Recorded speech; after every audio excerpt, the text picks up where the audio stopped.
vamos a hablar sobre la comunicación siempre, pero hoy con la comunidad. Pero recuérdense que el último día de clase nos quedamos en la clasificación de los métodos comunicativos y estábamos hablando de las expresiones, de las sonrisas, de las palabras, de los gestos, de las conversaciones, los consejos. Todos estos son los métodos comunicativos sugestivos. Ahora tenemos los didácticos, que son otra manera de comunicarse. Página 48 hasta abajo. Subraye si quieren.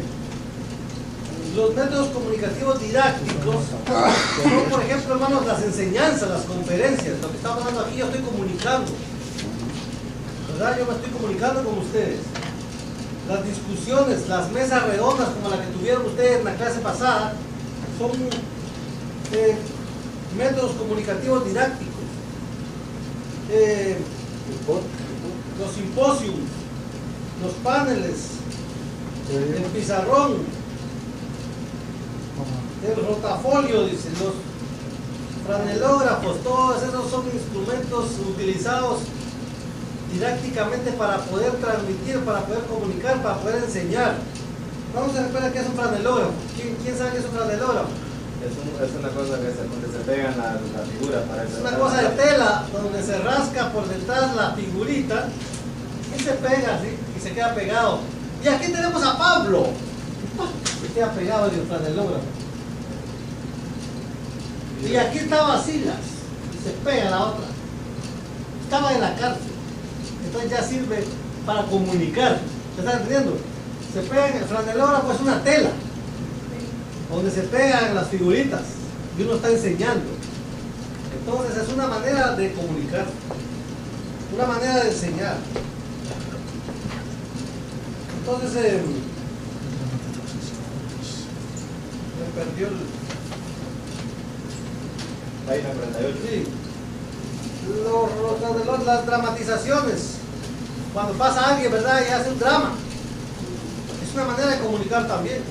Que van a dar una obra, que la obra de Jesús, la muerte de Jesús, y ya pasa alguien ahí que le están dando, ¿verdad? Ya está, es una dramatización. Se está comunicando por medio de ese drama. También los títeres, ¿ustedes han visto los títeres? Muchas veces se hacen también algunas historias con base de títeres, también se está comunicando. Los laboratorios, las conversaciones.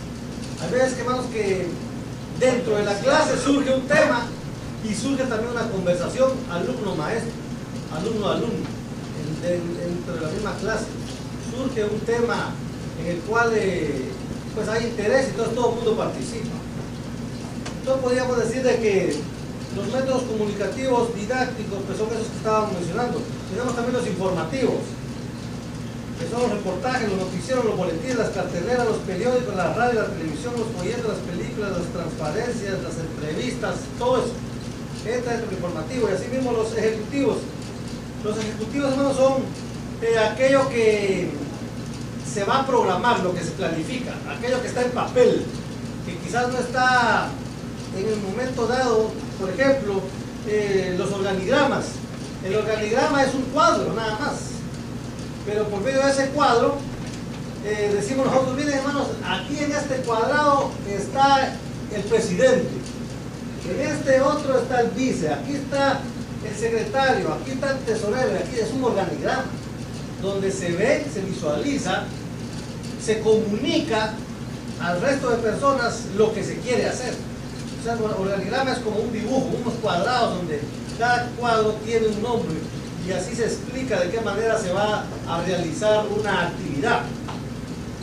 Entonces, las cartas también es una manera ejecutiva de hacer las cosas, porque, por ejemplo, se recuerda usted con las cartas de Pablo, que ahora todo el mundo nos están sirviendo. Pero sin embargo, en aquel tiempo cumplieron una misión especial, como la carta a Filemón, por ejemplo.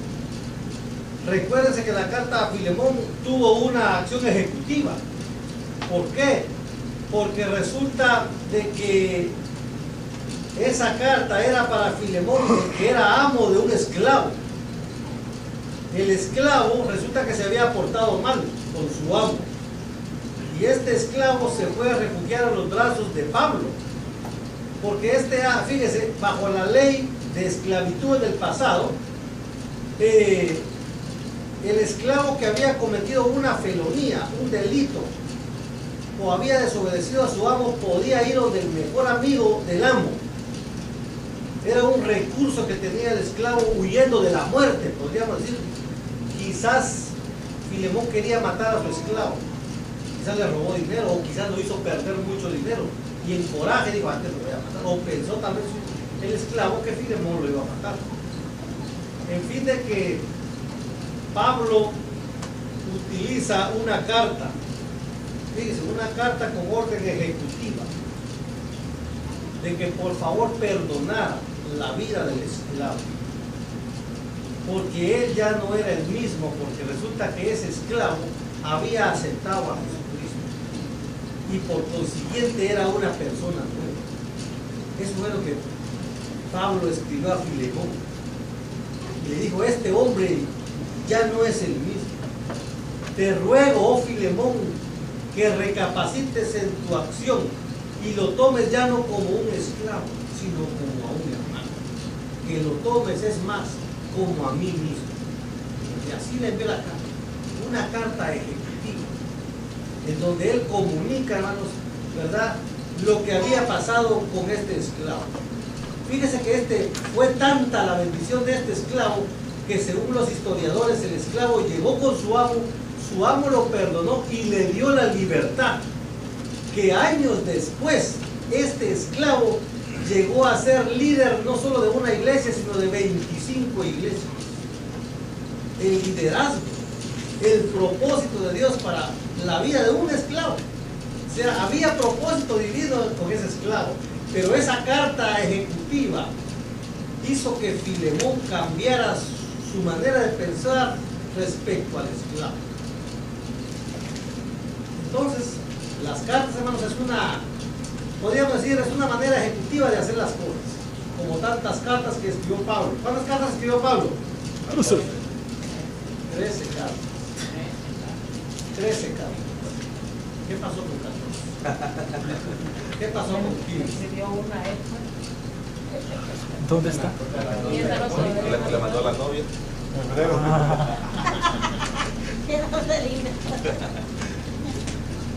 Entonces, dice que los métodos comunicativos ejecutivos son los organigramas, las cartas, las sesiones, las actas, los telefonemas, los telegramas, las órdenes escritas, órdenes verbales, el protocolo, los elogios, la interpelación. ¿Qué es un protocolo? El protocolo es como una manera de hacer algo, llevar a cabo algo. Por ejemplo, lo que ustedes acaban de hacer en la presentación de un niño tiene un protocolo. El presentar a un niño, hermanos, lleva ciertas cosas que no se pueden dejar de hacer. Quiere decir de que es un protocolo, porque hay que hacer paso por paso. Lo mismo un matrimonio, hay que seguir ciertas reglas. Hay cosas que no se pueden omitir, no se pueden obviar, hay que hacerlas. Entonces eso es el protocolo, una serie de cosas que hay que seguir, como por ejemplo, yo supe la historia de un presidente mexicano que no se sabía el protocolo del grito de independencia. Ese grito de independencia tiene un protocolo especial, porque había que desfilar con 4 de los abanderados del ejército de México, y después de estar juntos, presentarse a la ventana donde estaban los miles de personas presenciando y dar cierta cantidad de campanazos, y al campanazo ya elegido dar el grito de independencia. Ese es un protocolo, algo a seguir estrictamente. Entonces es una manera de comunicar en un protocolo. ¿Por qué? Porque se está proclamando en ese aspecto, en ese protocolo, se está proclamando el grito de independencia, la libertad de México. Y así, en las cosas que hacemos en base a protocolos, algo se está comunicando. En mi país hay el día del 15 de septiembre, hay un protocolo. El grito de independencia, o sea, también 1821. Fue cuando Igual Guatemala, 1821.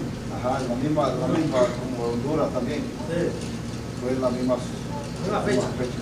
Ese es un protocolo que se nos dan a nosotros cuando vamos a la escuela del primer grado. El protocolo cuando escuchamos el himno nacional, la oración a la bandera, todo eso es un protocolo. A seguir, por supuesto. Pero los protocolos se dan más que todo en las altas jerarquías, cuando hay que hacer un evento. El protocolo se da en un evento. ¿Ya están entendiendo? O sea, como la Santa Cena es un evento, es no podemos decir ritual, sino que podríamos decir es un acto. Entonces, en un acto hay un protocolo. En cada tipo de acto hay que realizar un protocolo que lleva, como aquí, culto de oración. Tiene su protocolo. Es un acto. El culto es un acto. Entonces, en el protocolo del culto está la apertura, la oración de iniciación, el coro de la ofrenda, no puede hacer falta. Y así, el protocolo. Acto. Y por supuesto la prédica, ¿verdad? El protocolo del servicio. Ahora vamos al punto número D, comunicación y comunidad. Dice el carácter sociocomunal de la administración eclesiástica en la actualidad. Fíjense, aquí ha pasado mucha cosa. El pastorado, como dice el libro, ha sufrido varias metamorfosis. ¿Qué es metamorfosis? Ha sufrido cambios. El pastor que era en el pasado ya no es el mismo pastor que hoy es hoy en día. ¿Por qué, hermanos? Porque ha cambiado las circunstancias, ha cambiado los eventos, han cambiado los modos, han cambiado los medios, ha cambiado también la manera de los hermanos ser. O sea, el pastor de hace un siglo, hace 100 años, ya no es el mismo pastor de hoy en día. ¿Por qué? Porque estamos enfrentando problemas nuevos, situaciones nuevas. Hay, hermanos, una comunidad en Cristo. Por supuesto de que siempre han habido problemas en la humanidad, siempre han habido situaciones en las que un pastor tiene que intervenir.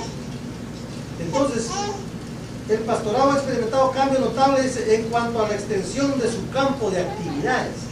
Quiere decir de que si el pastor antes solo se limitaba a orar por los feligreses, a intervenir en algunos asuntos familiares, a presidir el servicio, a llevar la conducción de la iglesia, ahora el pastor tiene otras labores adicionales, ¿verdad? Ahora el pastor, hermanos, tiene que hacerle hasta de psicólogo, tiene que hacerle de doctor muchas veces, tiene que hacerle muchas veces también de babysitter, porque a veces lo dejan hasta con niños cuidando, de chofer. Bueno, ha crecido la problemática. Pero, hermanos, dice los fenómenos sociales, dice la palabra del Señor que, bueno, eso no viene de ahora, eso viene de hace mucho tiempo. Tenemos Romanos 8:22 que dice: porque sabemos que toda la creación gime a una, y a una está con dolores de parto hasta ahora. Quiere decir, hermanos, que siempre han habido problemas. La iglesia siempre ha tenido necesidad de Dios.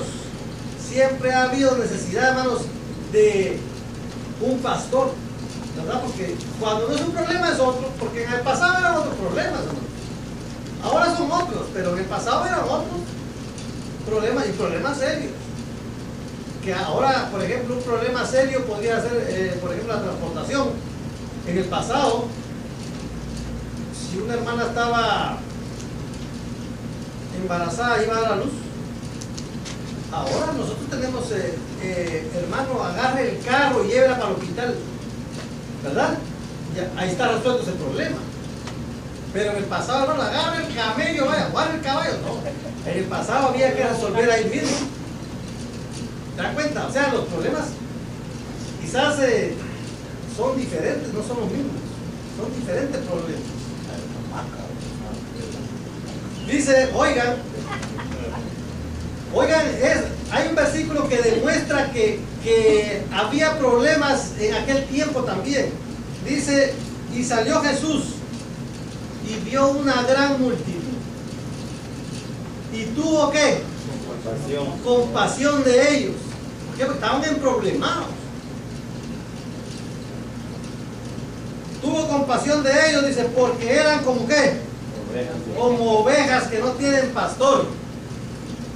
Hermanos, una oveja que no tiene pastor no sabe para dónde va.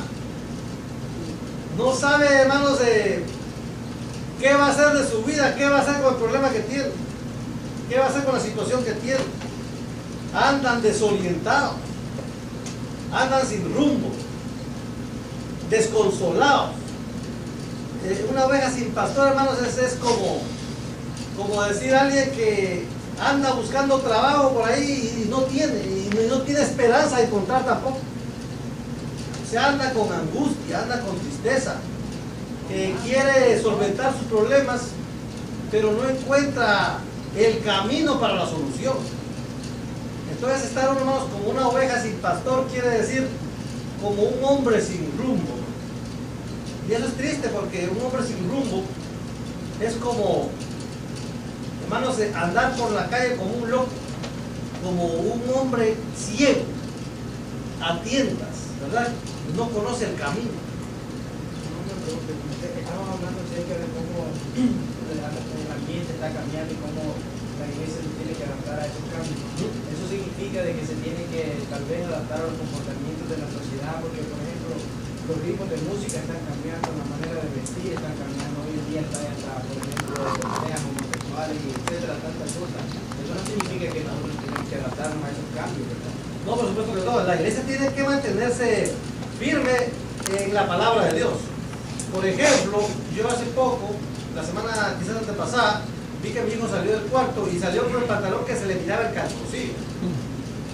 Entonces yo dije, mijo, ¿a dónde vas, papi? No voy a ninguna parte, voy a estar aquí en la casa. Digo que estás enseñando el calzoncillo. Y así es como se visten uno de la calle, pero mis hijos no se visten así. Yo no he visto que ustedes se vistan así. O cuando van por la calle se van a tratar.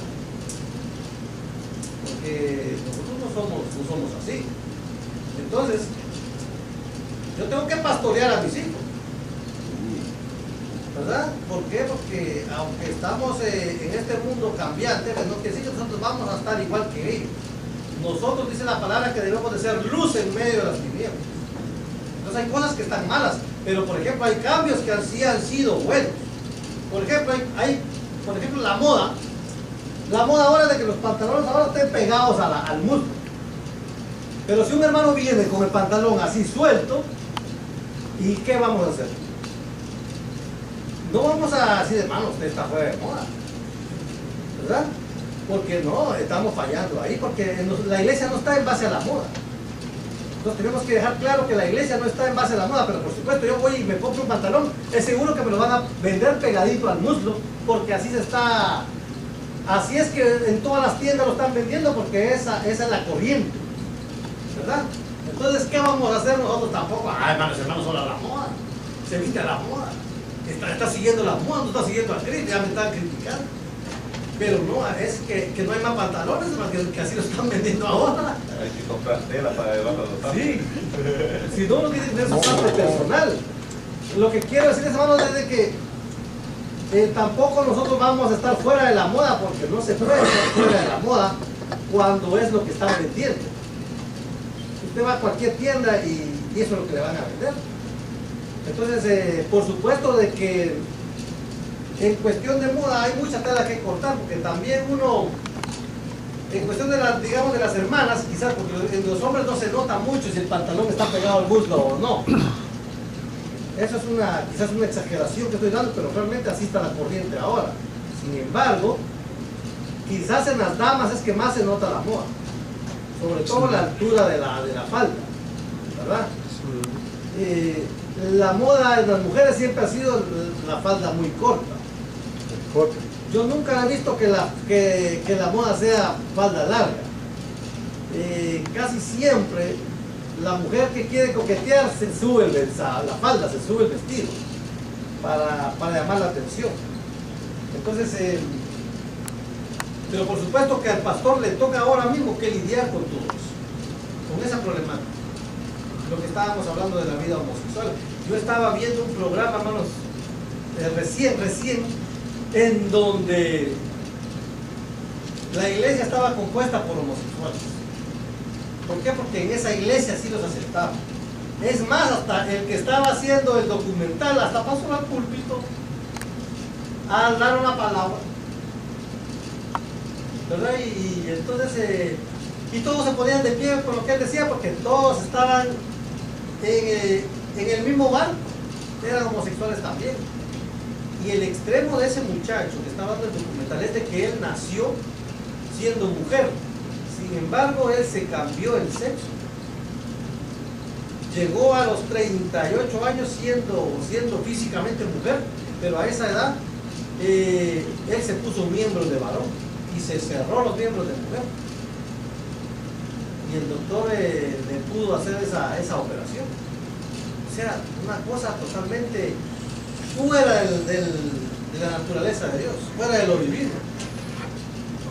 Entonces, por supuesto que a nuestra iglesia no creo que vaya a entrar un caso de esos, pero quizás algún pariente tenga que ver con algo de esa persona, de un tío, un hermano. Pero estamos viviendo en tiempos, hermanos, de mucha apostasía, porque esto es parte de la apostasía. Parte de la apostasía porque se están viendo cosas que van en contra de la verdad divina. Y la apostasía, hermanos, la apostasía es como una rebelión a la verdad de Dios. Es en sí esa palabra la precisa, rebelión en contra de lo verdadero. O sea, el apóstata es aquel que miente en la verdad, que dice cosas que no son desde un culto. Está apostatando. ¿Por qué? Porque está diciendo cosas que no son verdaderas. Entonces el pastor tiene que tener mucho cuidado en lo que está comunicando a su reina, ¿verdad? Que sea algo verdadero y que los problemas que están pasando actualmente, por supuesto que lo van a afectar, pero él tiene que ser pastor en este tiempo. Dios lo ha llamado a ser pastor en este tiempo. Y en este tiempo, hermanos, ser pastor equivale a la extensión de su campo de actividades. Podríamos decir de que la iglesia es como lo que le dije la otra vez en respuesta a mi hermano aquí. Cuando yo le dije que la iglesia era un instrumento de rescate y liberación.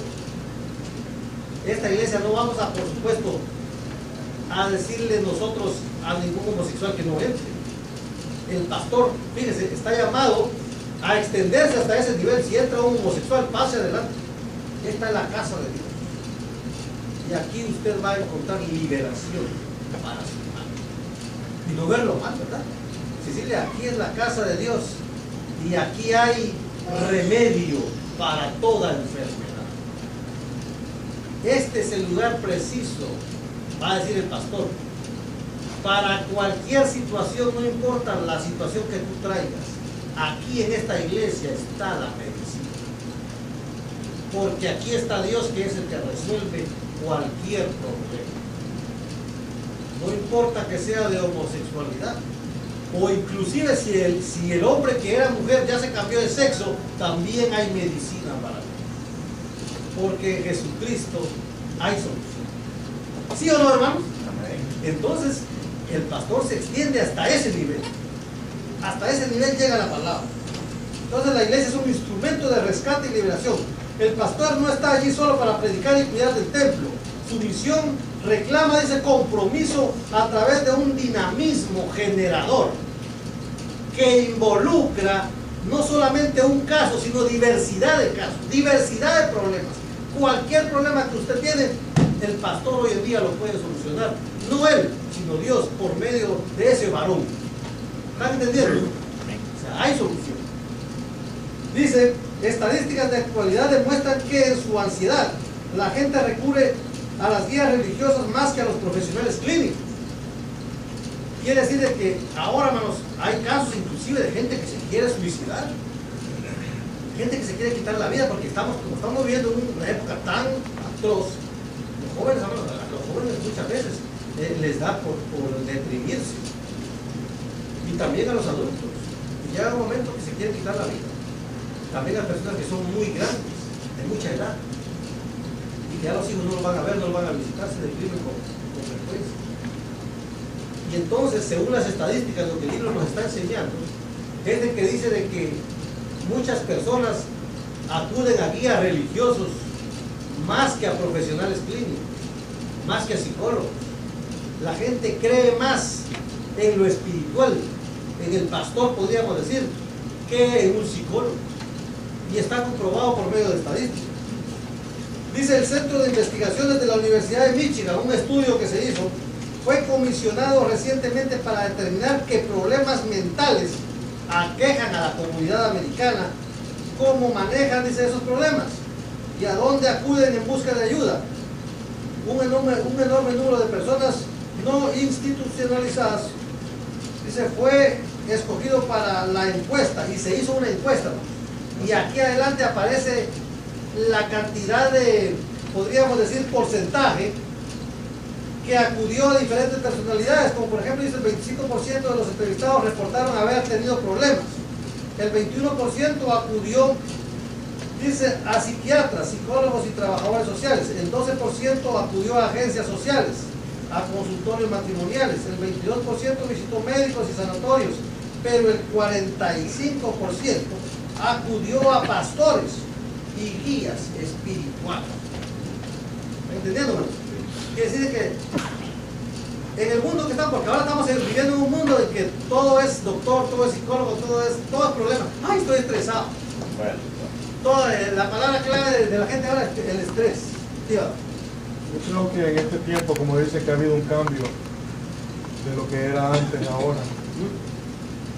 El ministro de Dios está comprometido a adaptarse a esos cambios, a buscar más conocimiento, a recibir más charlas, a tener acceso a libros, es posible educarse más, no quedarse ahí, porque la mayoría se han quedado estancados y cuando vienen estas situaciones no hay qué hacer. Entonces es bueno que sepan psicología, es bueno que tengan más conocimiento. Como dice la Biblia, que abra sus estacas. El pastor no debe quedarse estancado. No. Es necesario que siga estudiando, que siga preparándose, porque vienen jóvenes, viene gente preparada a la iglesia, incluso su léxico, la forma de hablar, tiene que comenzar a hablar en otro nivel. Excelente, sí, así mismo. Dijiste la clave excelente para un pastor actual: compromiso. El comprometerse con él mismo y con su congregación, a darse cuenta, hermanos, de que los problemas que atañen a la iglesia son de él. ¿Entienden? Saber de que lo que le pasa a la fulanita, la fulanita tiene un problema psicológico. Yo voy a estudiarlo a ver de qué se trata. Probablemente ella fue abusada de niña, probablemente fue abusada por un familiar, o probablemente tuvo violencia, ¿verdad? Entonces ya el pastor tiene que indagar, porque quizás la hermana tiene un problema y quizás el problema que tiene ella no sea precisamente culpa de él, es un tercero.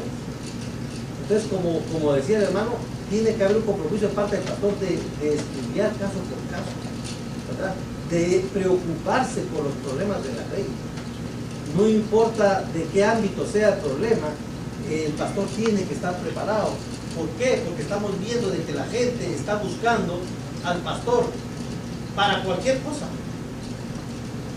Que no lo llamen para que le vaya a reparar problemas de fontanería y de la casa que se le está cayendo el techo, no sé, o por el que les ponga piso, nada de eso, pero al menos problemas del corazón, problemas que vengan, hermano, de la conciencia, problemas mentales.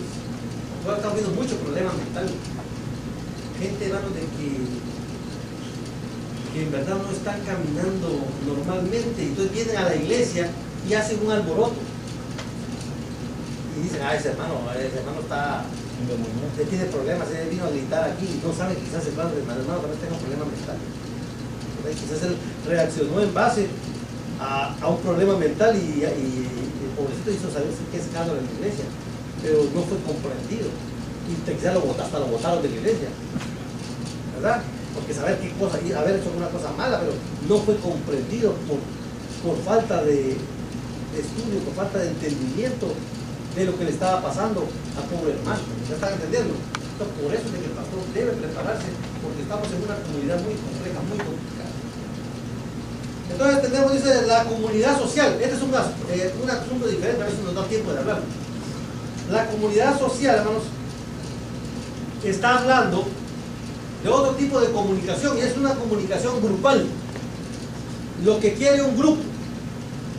¿Por qué se reúne un grupo? ¿Por qué la necesidad de que existan los grupos? ¿Por qué de que la iglesia funciona como grupo? Puede ser también la pregunta, ¿verdad? Porque, ¿verdad, hermanos? Fíjense que el hombre, el ser humano, fuimos creados de cierta manera que a nosotros nos gusta actuar en grupo. Nos gusta no estar solos en un solo pensamiento, sino que ser partícipes de una comunidad grupal, saber que pertenecemos a un grupo que piensa de cierta forma. Por ejemplo, pertenecer a esta iglesia, a nosotros nos gusta eso, saber que pertenecemos a eso alimenta nuestra vida como persona, el saber de que pertenecemos a alguien. No a mi esposa, no a mis hijos, no, el saber que pertenecemos a un grupo, que tenemos una creencia, que tenemos algo que defender. Eso estimula nuestro ser, estimula nuestro organismo, inclusive nuestra vida, la hace, hermanos, podríamos decir, más fructífera, la hace más alegre, más emocionante, saber que pertenecemos a un grupo. La comunidad social, dice, presentada por este hombre, dice que la primera fuerza que motiva a un grupo a comunicarse es la necesidad de locomoción grupal. Quiere decir, la necesidad de agruparse con un pensamiento. Dice que lo que pasa con un grupo es, hermanos, que este grupo tiene un objetivo, tiene un propósito. Por ejemplo, el pertenecer a la iglesia, esta iglesia tiene un propósito, tiene un objetivo, ¿verdad?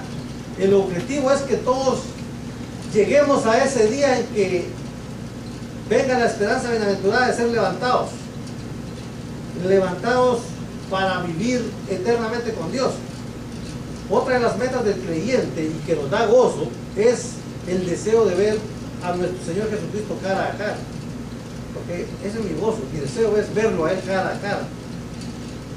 Pero otra cosa que motiva al grupo de la iglesia, quizás es de que la iglesia crezca como tal, que no seamos solo los mismos, que haya más, que el gozo que yo siento no lo sienta solamente este grupo, sino que hayan más sintiendo este mismo gozo.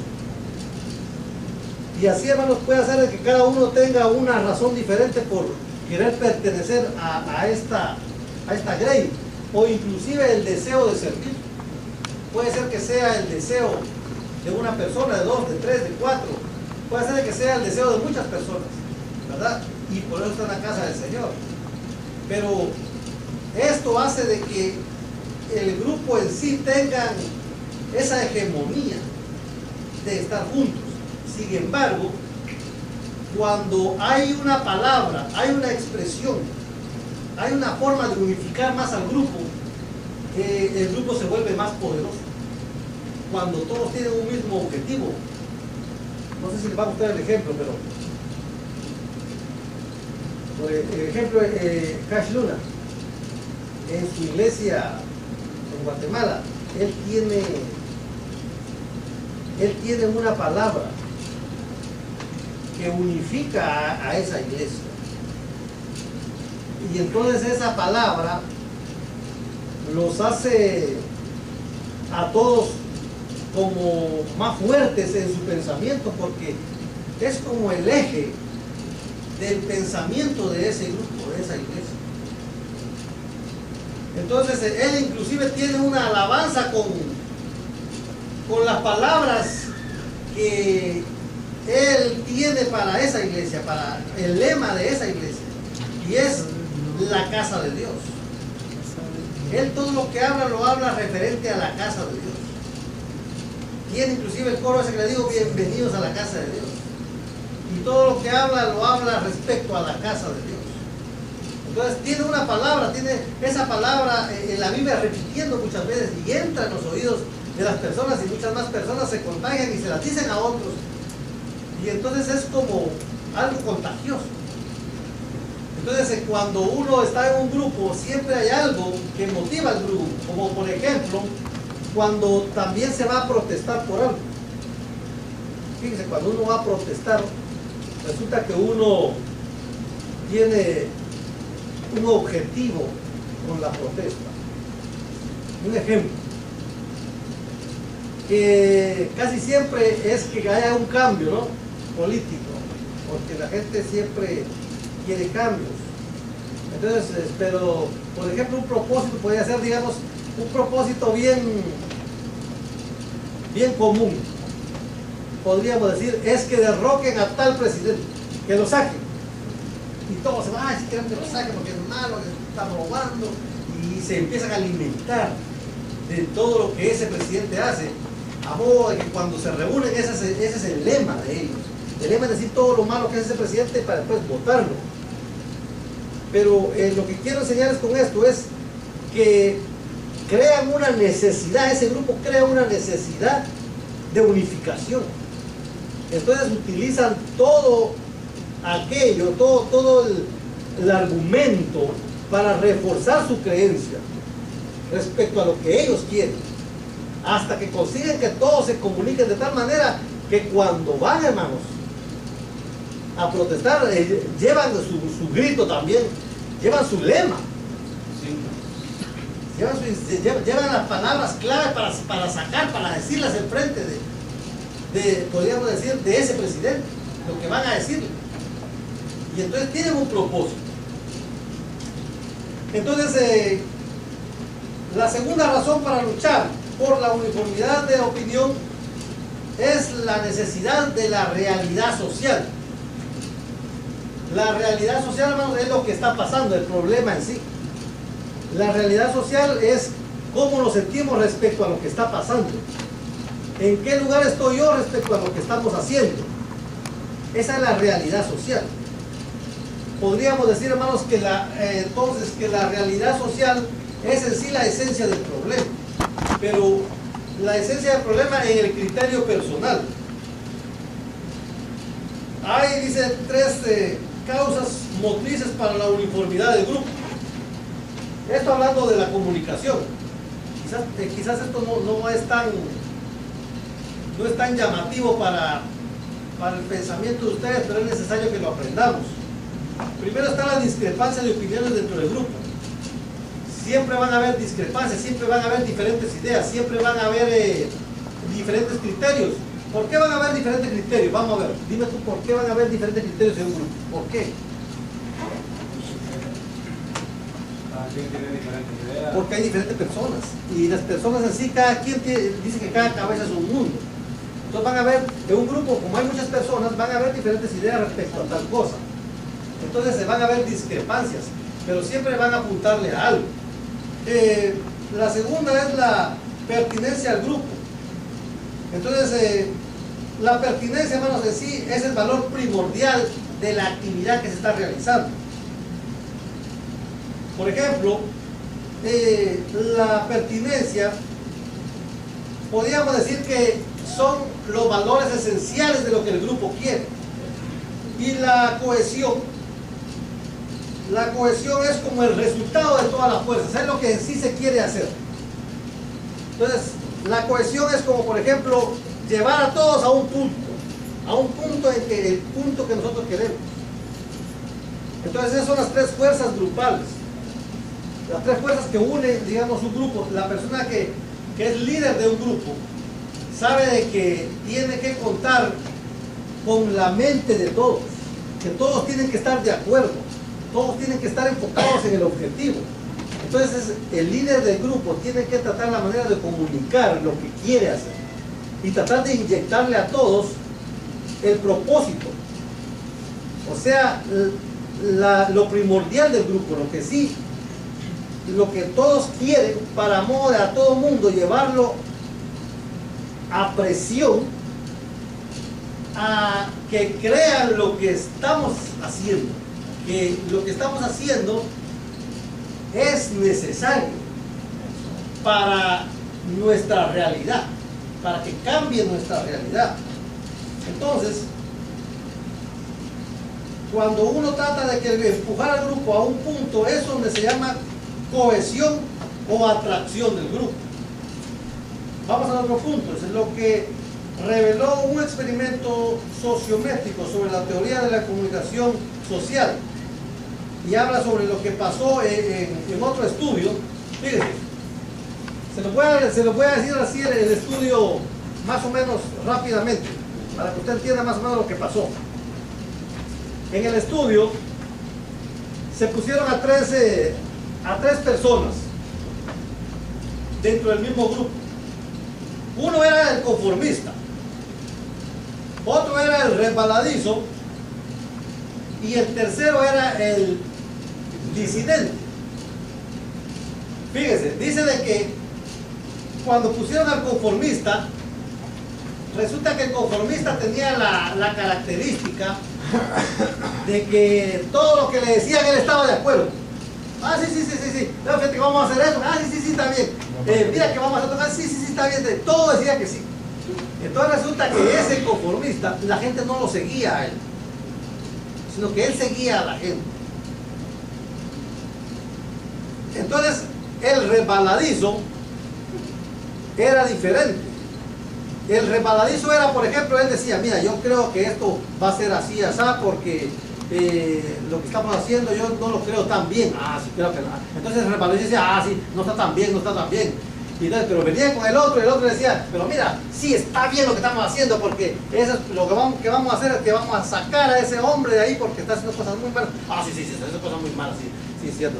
Entonces todo, el resbaladizo se iba por donde le tiraban. Se iba para donde, si aquel decía que sí, decía que sí. Si él decía que no, él decía que no. Si aquel decía que tal vez, decía tal vez también. O sea que el resbaladizo tenía un carácter dentro del grupo que tampoco llamaba la atención. Sin embargo, cuando llegaron al disidente, el disidente es aquel que trata siempre de llevar la contraria, o en su criterio cree que lo que se está haciendo no está bien hecho. ¿Están entendiendo? Entonces, lo que pasa con el disidente, imagínense que todo este grupo es creyente pentecostal de los buenos, pero un disidente aquí sería un católico. ¿Ya están entendiendo? Se sienta aquí un católico y entonces va a venir el hermano aquí a querer convencerlo de lo que él cree. Ah, no, pero hermano, usted tiene que saber de que nosotros creemos en el Señor Jesucristo, porque mire, eres el único, no man. Y entonces empieza el hermano y trata de convencerlo. Y entonces tú también tienes algo y vas a venir también a querer convencerlo, porque hermanos, como él es parte del grupo, es disidente, pero es de nuestro grupo, él ya está. Entonces ahora todo el mundo va a querer venir donde está él para convencerlo. Cada quien va a traer su propio argumento y va a tratar de convencerlo. ¿Por qué? Porque como él todavía no está sincronizado, pero como nosotros queremos que él esté sincronizado, todo lo queremos convencer a nuestra manera, cada quien a la manera de cada quien. Pero entonces este disidente se convierte en popular, porque todo el mundo quiere convencerlo, todo el mundo quiere hablar con él aunque sea un ratito para decirle cuál es tu punto de vista respecto a lo que él cree. No para poderse a pelear con él, sino para tratar de convencerlo a modo de que esté a gusto con nuestro grupo. ¿Ya están entendiendo? O sea, lo que quiso decir el estudio es de que de estos tres personajes, el disidente se puede convertir en el más popular y en el que más la gente va a perseguir para tratar de convencer. Quiere decir, hermanos, también el estudio de que cuando hay un grupo bien homogéneo, trabajan de esta forma, en que cuando hay una persona que no cree en el argumento que nosotros estamos llevando para llevar ese objetivo, vamos a tratar todos de llevarlo al mismo punto para que crea lo que nosotros estamos creyendo. ¿Están entendiendo? Y ese es bajo el punto de vista psicológico. Aquí tenemos a 3 hombres que han hecho estos estudios y se ha comprobado que es de esta forma. Entonces, podríamos decir que el conformista, el resbaladizo y el disidente es el que más gente atrae a modo de que pueda ser convencido. Dice punto número 3, el rechazo no fue físico, dice, porque nadie estaba capacitado para echarlo fuera. En otras palabras, después de que el disidente nadie lo pudo convencer, él mismo puede experimentar rechazo de parte del grupo, porque dice, no, este ya, por más que le digamos, este va a ser siempre su voluntad. Entonces puede ser de que después de un tiempo el disidente encuentre rechazo. Entonces ese rechazo puede hacer de que él vuelva y se una al grupo, porque diga, no, es que todos me están ignorando ya, porque experimentó el gozo de que todos, que fue una avalancha, que todos querían estar con él, y después nadie, porque ya todo el mundo le habló y no se convenció. Entonces también el rechazo viene a ser muy frustrante para el disidente, y entonces termina acorralado por este grupo y convencido por el grupo. El punto número 7 dice, modificar al otro es la primera ambición de un miembro fiel, del grupo. La ambición número 1 de cada uno del grupo va a ser ¿qué? Convencer al otro, tratar de llevarlo al punto. Dice, si fracasa en eso, optará por modificarse a sí mismo. Si eso no produce buenos resultados, entonces tratará de modificar al grupo a través de un rechazo físico o psicológico. Todo esto no está basado en psicología pura, en gente que ha experimentado con grupos. Vamos a dejar la clase aquí. Entonces quiero que ustedes dense cuenta que en este segundo tiempo solo vimos el punto número 3, la comunicación en la administración. Entonces el examen que les voy a hacer va a ser basado solo en este punto número 3, para que no se compliquen tanto. Les voy a poner, ¿cuántas preguntas quieren que les haga? ¿25 o 20? ¿Ah? Porque va a ser bastante en la casa, yo pienso que les voy a hacer 25. ¿Están de acuerdo? 25 está bien. Y les voy a poner una que es para que usted ponga su propio criterio. Esa pregunta la voy a valorar bien. Yo le voy a explicar cuántos puntos le voy a poner a esa pregunta. Pero ahí quiero que usted ponga su criterio respecto a un tema que yo le voy a preguntar. Todo el examen va a ser basado en el capítulo 3. Todo el examen va a ser basado solo en el capítulo 3, no en nada más. ¿Ok? Para que no... Y se lo van a poder llevar a su casa y lo van a poder resolver tranquilos. Van a poder llamar a hermano Oscar, ya contestaste a las 7 y así. Se van a poder comunicar entre ustedes y ayudarse. ¿Ok? Entonces, ¿alguna pregunta hasta este momento? No vamos a estar puestos de pie, vamos a orar. Llévalo. En las enseñanzas Jesús dice que es necesario la cizaña. Sí. Ah, muy bien. A veces la cizaña saca otras cosas Sí. a luz si no está funcionando bien.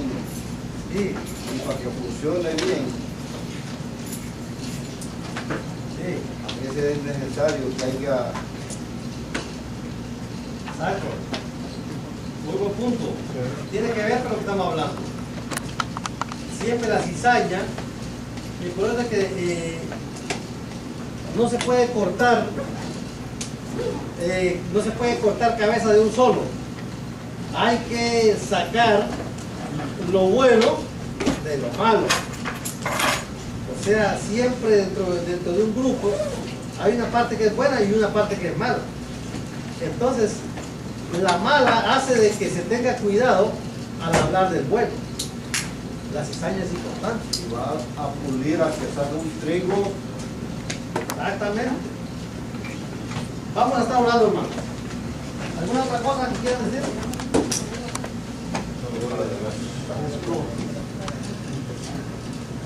Bien. Vamos a Padre, que estás en gloria, te alabamos, te bendecimos.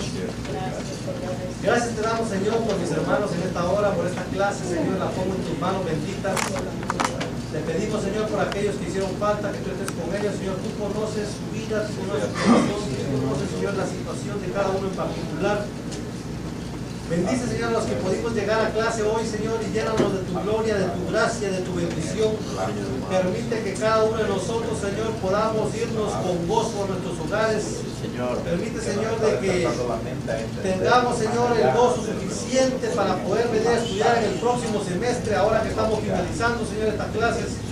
Pedimos, Señor, de que tu gloria esté siempre a nuestro lado y que tu gracia nos inunde y que nunca, Señor, en nuestra boca, Señor, salga cosas negativas, Padre, sino que siempre tengamos palabra positiva, palabra de bendición. Te alabamos, te bendecimos, Señor, y pedimos de que tú nos lleves en paz y con bendición hacia nuestros hogares, en el nombre del Padre, del Hijo, del Espíritu Santo. Amén. Dios bendiga. Dios le bendiga.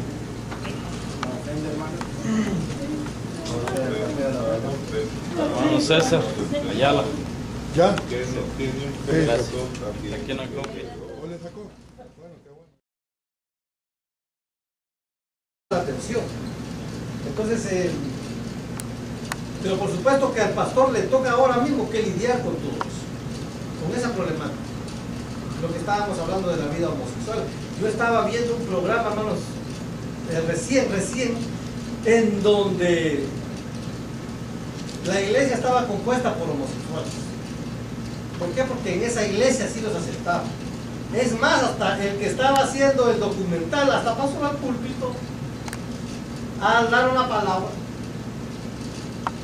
¿verdad? Y entonces, y todos se ponían de pie por lo que él decía, porque todos estaban en el mismo barco, eran homosexuales también.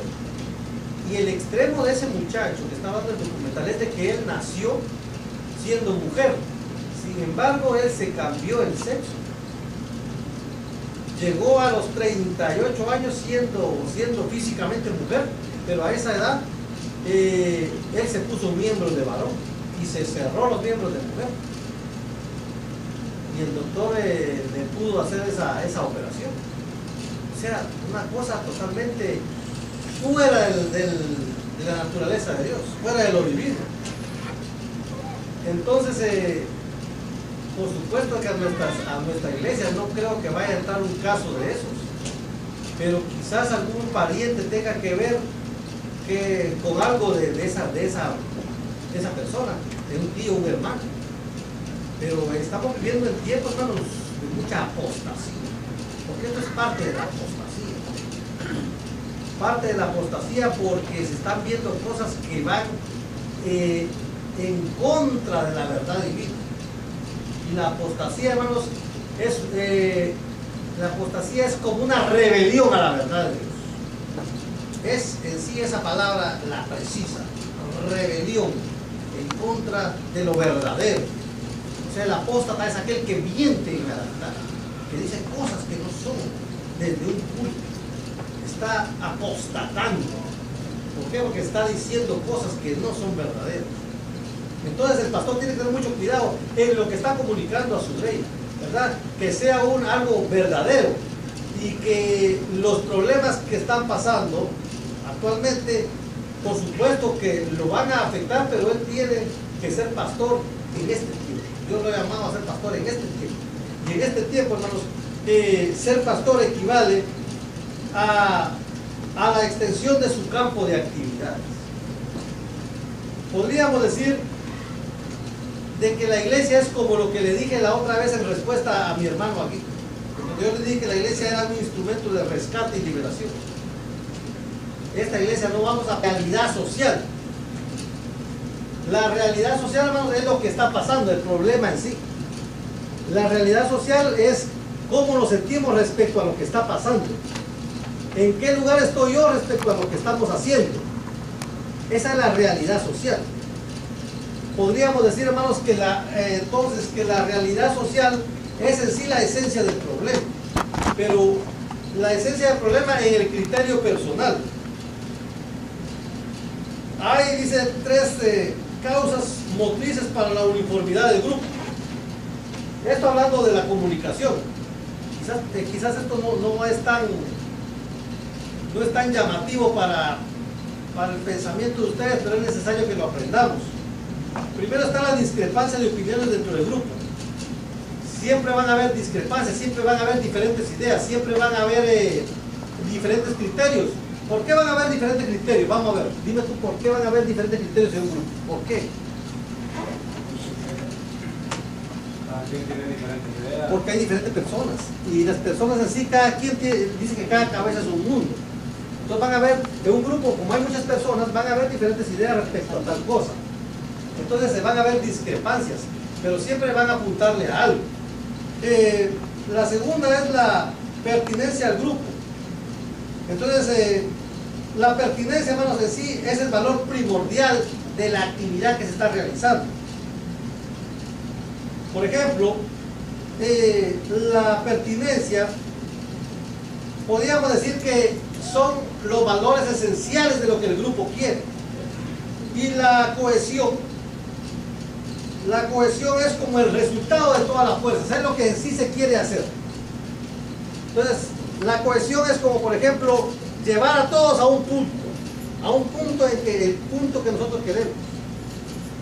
Entonces, esas son las tres fuerzas grupales, las tres fuerzas que unen, digamos, un grupo. La persona que es líder de un grupo sabe de que tiene que contar con la mente de todos, que todos tienen que estar de acuerdo, todos tienen que estar enfocados en el objetivo.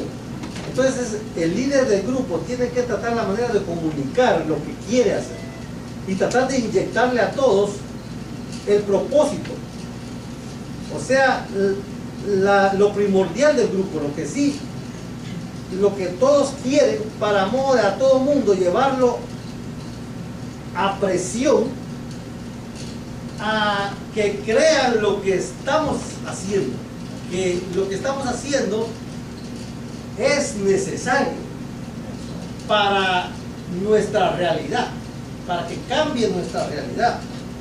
Entonces, hace, hermanos, podríamos decir más fructífera, la hace más alegre, más emocionante, saber que pertenecemos a un grupo. La comunidad social, dice, presentada por este hombre, dice que la primera fuerza que motiva a un grupo a comunicarse es la necesidad de locomoción grupal. Quiere decir, la necesidad de agruparse con un pensamiento. Dice que lo que pasa con un grupo es, hermanos, que este grupo tiene un objetivo, tiene un propósito. Por ejemplo, el pertenecer a la iglesia, esta iglesia tiene un propósito, tiene un objetivo, ¿verdad? El objetivo es que todos lleguemos a ese día en que venga la esperanza bienaventurada de ser levantados para vivir eternamente con Dios. Otra de las metas del creyente y que nos da gozo es el deseo de ver a nuestro Señor Jesucristo cara a cara, porque ese es mi gozo, mi deseo es verlo a Él cara a cara. Pero otra cosa que motiva al grupo de la iglesia, quizás es de que la iglesia crezca como tal, que no seamos solo los mismos, que haya más, que el gozo que yo siento no lo sienta solamente este grupo, sino que haya más sintiendo este mismo gozo. Y así, hermanos, puede hacer que cada uno tenga una razón diferente por querer pertenecer a esta grey, o inclusive el deseo de servir. Puede ser que sea el deseo de una persona, de dos, de tres, de cuatro. Puede ser que sea el deseo de muchas personas, ¿verdad? Y por eso está en la casa del Señor. Pero esto hace de que el grupo en sí tenga esa hegemonía de estar juntos. Sin embargo, cuando hay una palabra, hay una expresión, hay una forma de unificar más al grupo, el grupo se vuelve más poderoso. Cuando todos tienen un mismo objetivo. No sé si les va a gustar el ejemplo, pero por ejemplo, Cash Luna, en su iglesia en Guatemala, él tiene una palabra que unifica a esa iglesia. Y entonces esa palabra los hace a todos como más fuertes en su pensamiento, porque es como el eje del pensamiento de ese grupo, de esa iglesia. Entonces él inclusive tiene una alabanza con: ah, sí, no, fíjate que vamos a hacer eso, ah, sí, está bien, mira que vamos a tocar, sí, está bien, todo decía que sí. Entonces resulta que ese conformista, la gente no lo seguía a él, sino que él seguía a la gente. Entonces el resbaladizo era diferente. El resbaladizo era, por ejemplo, él decía: mira, yo creo que esto va a ser así, así, porque lo que estamos haciendo yo no lo creo tan bien. Ah, sí, creo que no. Entonces el resbaladizo decía: ah, sí, no está tan bien. Y entonces, pero venía con el otro, y el otro decía: pero mira, sí está bien lo que estamos haciendo, porque eso es lo que vamos a hacer, es que vamos a sacar a ese hombre de ahí porque está haciendo cosas muy malas. Ah, sí, está haciendo cosas muy malas, sí, cierto. Entonces todo el resbaladizo se iba por donde le tiraban. Se iba para donde, si aquel decía que sí, decía que sí, si él decía que no, él decía que no, si aquel decía que tal vez, tal vez también. O sea que el resbaladizo tenía un carácter dentro del grupo que tampoco llamaba la atención.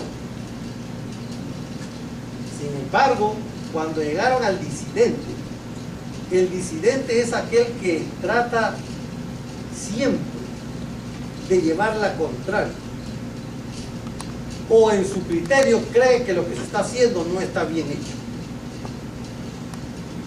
¿Están entendiendo? Entonces, lo que pasa con el disidente, imagínense que todo este grupo es creyente pentecostal de los buenos, pero un disidente aquí sería un católico. ¿Ya están entendiendo?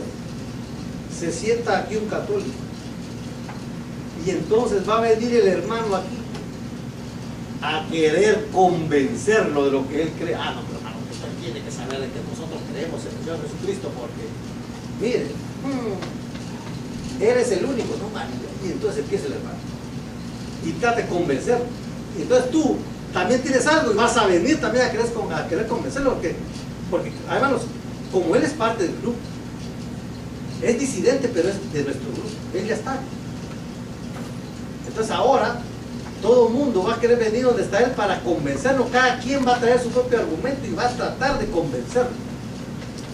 ¿Por qué? Porque como él todavía no está sincronizado, pero como nosotros queremos que él esté sincronizado, todo lo queremos convencer a nuestra manera, cada quien a la manera de cada quien. Pero entonces este disidente se convierte en popular, porque todo el mundo quiere convencerlo, todo el mundo quiere hablar con él, aunque sea un ratito, para decirle cuál es tu punto de vista respecto a lo que él cree. No para poderse pelear con él, sino para tratar de convencerlo a modo de que esté a gusto con nuestro grupo. ¿Ya están entendiendo? Con 4 de los abanderados del ejército de México, y después de estar juntos, presentarse a la ventana donde estaban los miles de personas presenciando y dar cierta cantidad de campanazos, y al campanazo ya elegido dar el grito de independencia. Ese es un protocolo, algo a seguir estrictamente. Entonces es una manera de comunicar en un protocolo. ¿Por qué? Porque se está proclamando en ese aspecto, en ese protocolo, se está proclamando el grito de independencia, la libertad de México. Y así en las cosas que hacemos en base a protocolos, algo se está comunicando. También en mi país hay el día del 15 de septiembre, hay un protocolo, el grito de independencia, o sea, también 1821. Fue cuando igual Guatemala, 1821. Ajá, la misma como Honduras también. Sí. Fue la misma fecha. Ese es un protocolo que se nos dan a nosotros cuando vamos a la escuela del primer grado. Un protocolo que nos escuchamos el himno nacional, la oración a la bandera, todo es un protocolo. Va a seguir, por supuesto. Pero los protocolos se dan más que todo en las altas jerarquías, cuando hay que hacer un evento. el protocolo se da en un evento. ¿Me están entendiendo? O sea, como la Santa Cena es un evento, es un, no podemos decir ritual, sino que podríamos decir es un acto. Entonces, en un acto hay un protocolo. En cada tipo de acto hay que realizar un protocolo que lleva, como aquí, culto de oración. Tiene su protocolo. Es un acto. El culto es un acto. Entonces, en el protocolo del culto está la apertura, la oración de iniciación, el coro de la ofrenda, no puede hacer falta. Y así, el protocolo. Acto. Y por supuesto la prédica, ¿verdad? El protocolo del servicio. Ahora vamos al punto número D, comunicación y comunidad. Dice el carácter sociocomunal de la administración eclesiástica en la actualidad. Fíjense, aquí ha pasado muchas cosas. El pastorado, como dice el libro, ha sufrido varias metamorfosis. ¿Qué es metamorfosis? Ha sufrido cambios. El pastor que era en el pasado ya no es el mismo. Tal vez adaptar a los comportamientos de la sociedad, porque por ejemplo los ritmos de música están cambiando, la manera de vestir están cambiando, hoy en día está hasta, por ejemplo, sean homosexuales y etcétera, tantas cosas. Eso no significa que nosotros tenemos que adaptarnos a esos cambios, ¿verdad? No, por supuesto que no. La iglesia tiene que mantenerse firme en la palabra de Dios. Por ejemplo, yo hace poco, la semana quizás antepasada, vi que mi hijo salió del cuarto y salió con el pantalón que se le miraba el calzoncillo. Entonces yo dije, hijo, ¿a dónde vas, papi? No voy a ninguna parte, voy a estar aquí en la casa. Digo que estás enseñando el calzoncillo. Y así es como se visten los de la calle, pero mis hijos no se visten así. Yo no he visto que ustedes se vistan así. O cuando van por la calle se van a tapar. Porque nosotros no somos así. Entonces, yo tengo que pastorear a mis hijos.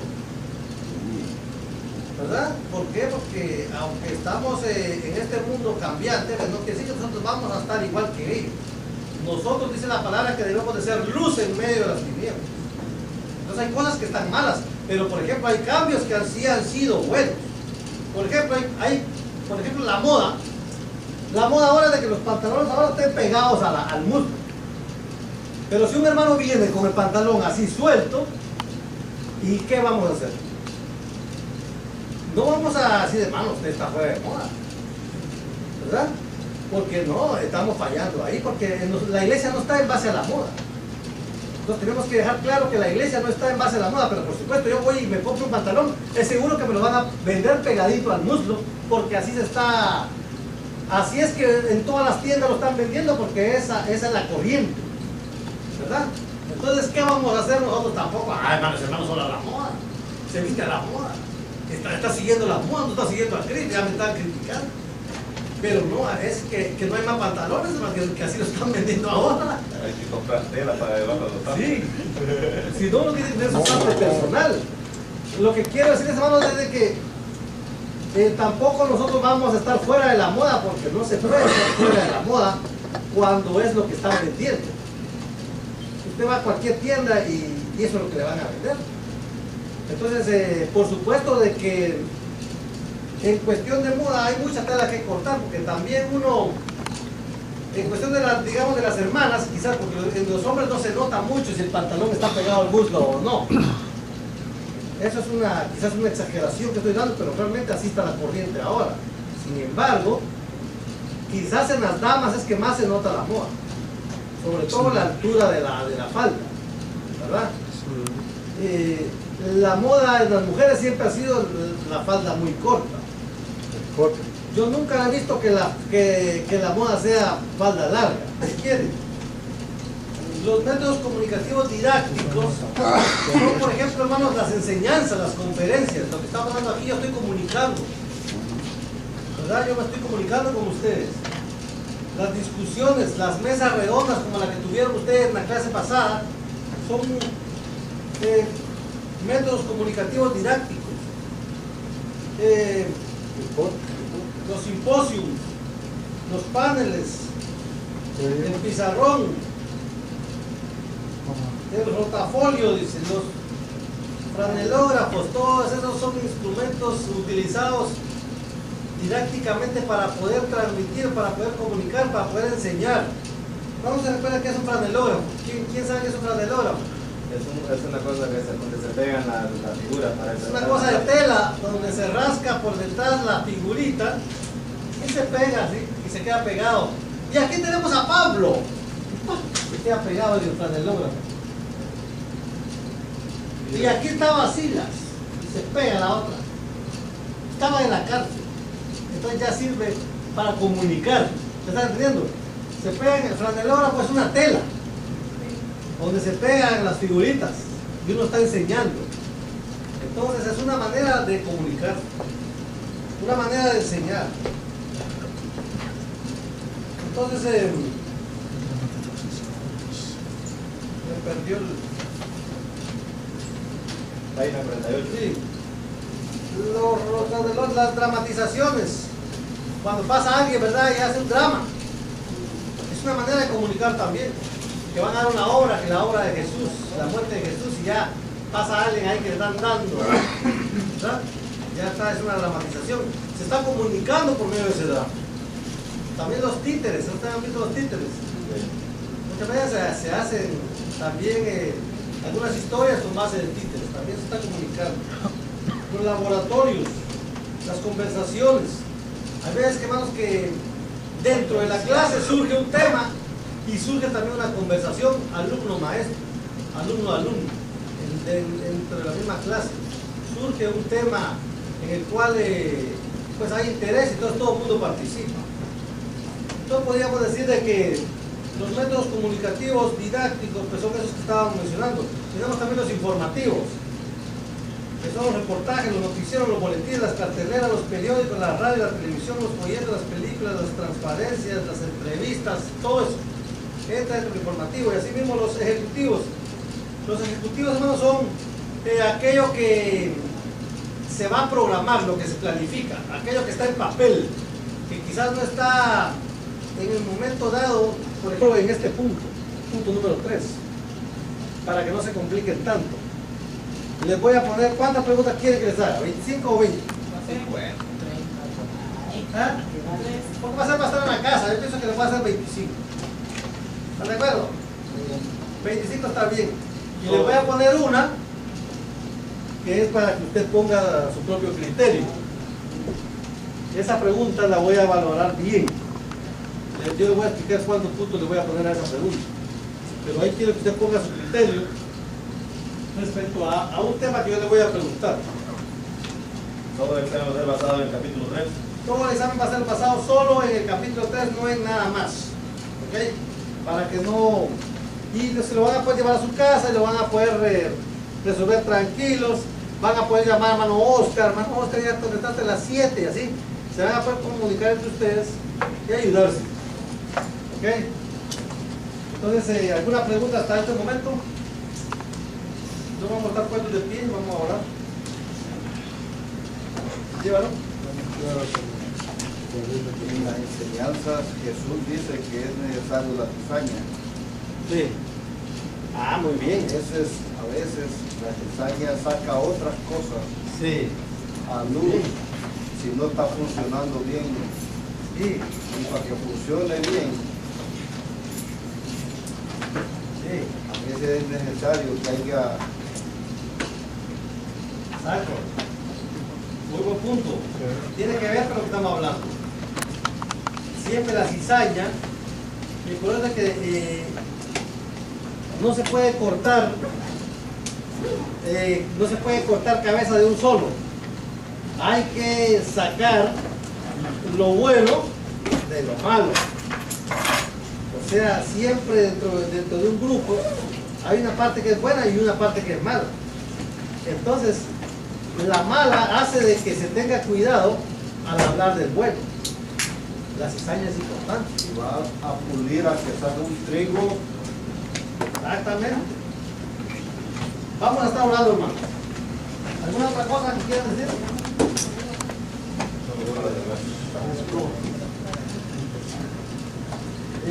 Vamos a ver. Amado Padre que estás en gloria, te alabamos, te bendecimos. Gracias te damos, Señor, por mis hermanos en esta hora, por esta clase, Señor, la pongo en tus manos benditas. Te pedimos, Señor, por aquellos que hicieron falta, que tú estés con ellos, Señor. Tú conoces su vida, tú conoces su situación, tú conoces, Señor, la situación de cada uno en particular. Bendice, Señor, a los que pudimos llegar a clase hoy, Señor, y llénanos de tu gloria, de tu gracia, de tu bendición. Permite que cada uno de nosotros, Señor, podamos irnos con gozo. ¿Por qué van a haber diferentes criterios? Vamos a ver, dime tú, ¿por qué van a haber diferentes criterios en un grupo? ¿Por qué? Cada quien tiene diferentes ideas. Porque hay diferentes personas. Y las personas en sí, cada quien dice que cada cabeza es un mundo. Entonces van a haber, en un grupo, como hay muchas personas, van a haber diferentes ideas respecto a tal cosa. Entonces se van a ver discrepancias, pero siempre van a apuntarle a algo. La segunda es la pertinencia al grupo. Entonces, la pertinencia, hermanos, en sí es el valor primordial de la actividad que se está realizando. Por ejemplo, la pertinencia, podríamos decir que son los valores esenciales de lo que el grupo quiere. Y la cohesión es como el resultado de todas las fuerzas, es lo que en sí se quiere hacer. Entonces, la cohesión es como, por ejemplo, llevar a todos a un punto en que el punto que nosotros queremos. Entonces, esas son las tres fuerzas grupales, las tres fuerzas que unen, digamos, un grupo. La persona que es líder de un grupo sabe de que tiene que contar con la mente de todos, que todos tienen que estar de acuerdo, todos tienen que estar enfocados en el objetivo. Entonces el líder del grupo tiene que tratar la manera de comunicar lo que quiere hacer y tratar de inyectarle a todos el propósito, o sea, lo primordial del grupo, lo que todos quieren, para modo de a todo mundo llevarlo a presión, a que crean lo que estamos haciendo, que lo que estamos haciendo es necesario para nuestra realidad, para que cambie nuestra realidad. Entonces, cuando uno trata de que empujar al grupo a un punto, es donde se llama cohesión o atracción del grupo. Vamos a otro punto, es lo que reveló un experimento sociométrico sobre la teoría de la comunicación social, y habla sobre lo que pasó en otro estudio. Fíjense, se lo voy a decir así el estudio más o menos rápidamente, para que usted entienda más o menos lo que pasó. En el estudio se pusieron a tres personas dentro del mismo grupo. Uno era el conformista, otro era el resbaladizo y el tercero era el disidente. Fíjese, dice de que cuando pusieron al conformista, resulta embarazada, iba a dar a luz. Ahora nosotros tenemos, hermano, agarre el carro y llévela para el hospital, ¿verdad? Ya, ahí está resuelto ese problema.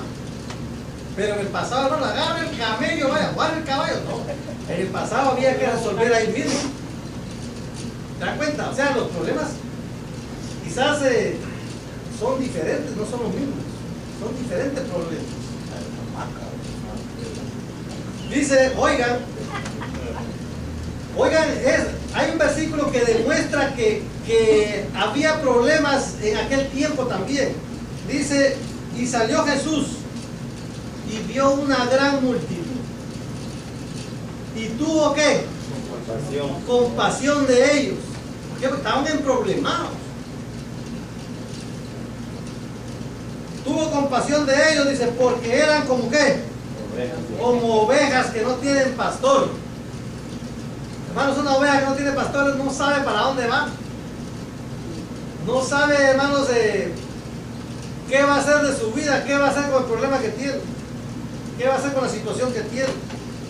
Andan desorientados, andan sin rumbo, desconsolados. Una oveja sin pastor, hermanos, es como decir a alguien que anda buscando trabajo por ahí y no tiene esperanza de encontrar tampoco. Se anda con angustia, anda con tristeza, quiere solventar sus problemas, pero no encuentra el camino para la solución. Entonces estar, hermanos, como una oveja sin pastor quiere decir como un hombre sin rumbo. Y eso es triste, porque un hombre sin rumbo es como, hermanos, andar por la calle como un loco, como un hombre ciego a tiendas, ¿verdad? No conoce el camino. Estamos hablando acerca de cómo el ambiente está cambiando y cómo la iglesia se tiene que adaptar a esos cambios.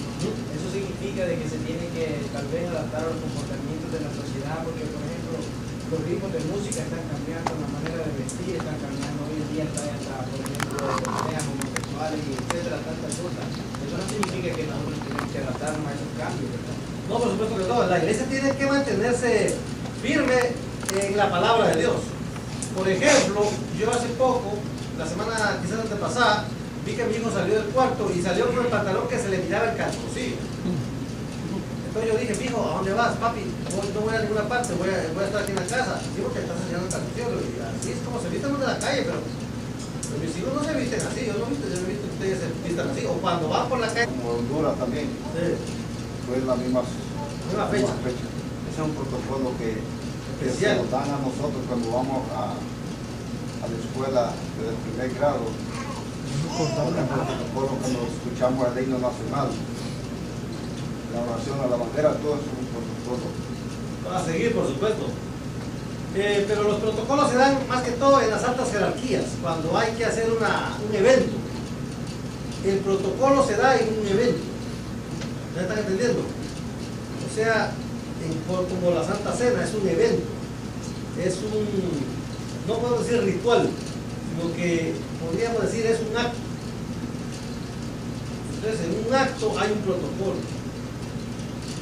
En cada tipo de acto hay que realizar un protocolo que lleva, como aquí, culto de oración.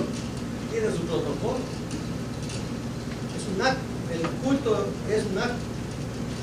Entonces, en el protocolo del culto está la apertura, la oración de iniciación, el coro de la ofrenda, no puede hacer falta.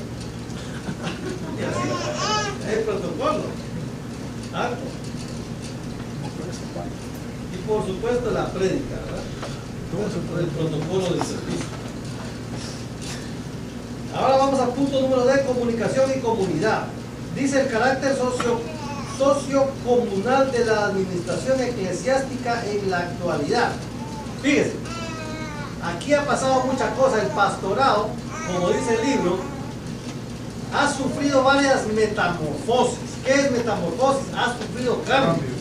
El pastor que era en el pasado ya no es el mismo pastor que hoy es hoy en día. ¿Por qué, hermanos? Porque ha cambiado las circunstancias, ha cambiado los eventos, han cambiado los modos, han cambiado los medios, ha cambiado también la manera de los hermanos ser. O sea, el pastor de hace un siglo, hace 100 años, ya no es el mismo pastor de hoy en día. ¿Por qué? Porque estamos enfrentando problemas nuevos, situaciones nuevas. Hay, hermanos, una comunidad en Cristo.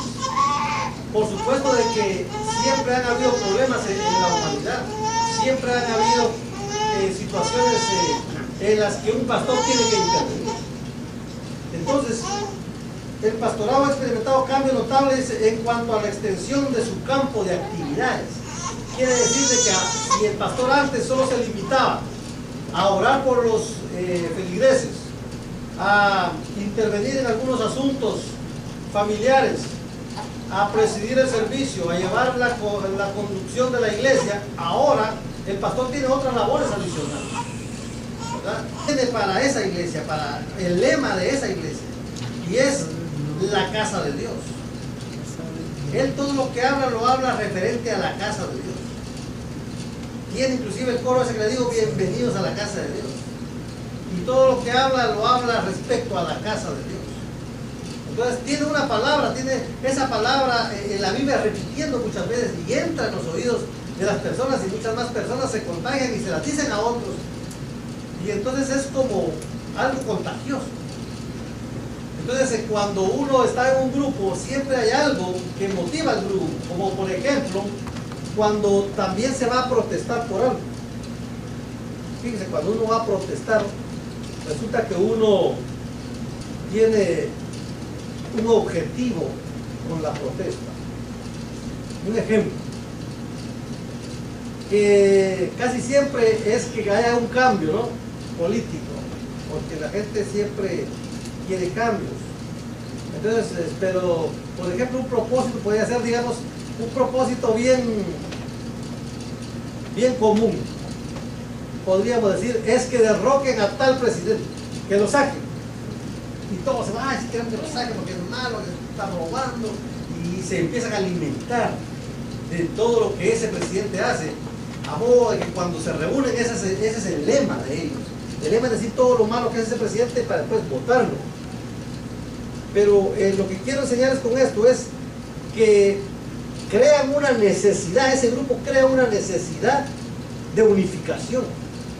Entonces utilizan todo aquello, todo el argumento para reforzar su creencia respecto a lo que ellos quieren, hasta que consiguen que todos se comuniquen de tal manera que cuando van, hermanos, a protestar, llevan su grito también, llevan su lema,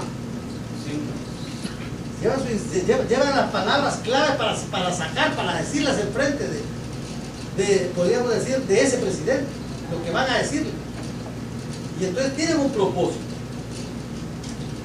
Entonces, la segunda razón para luchar por la uniformidad de opinión es la necesidad de la realidad social. La realidad social, hermanos, es lo que está pasando, el problema en sí. La realidad social es cómo nos sentimos respecto a lo que está pasando. ¿En qué lugar estoy yo respecto a lo que estamos haciendo? Esa es la realidad social.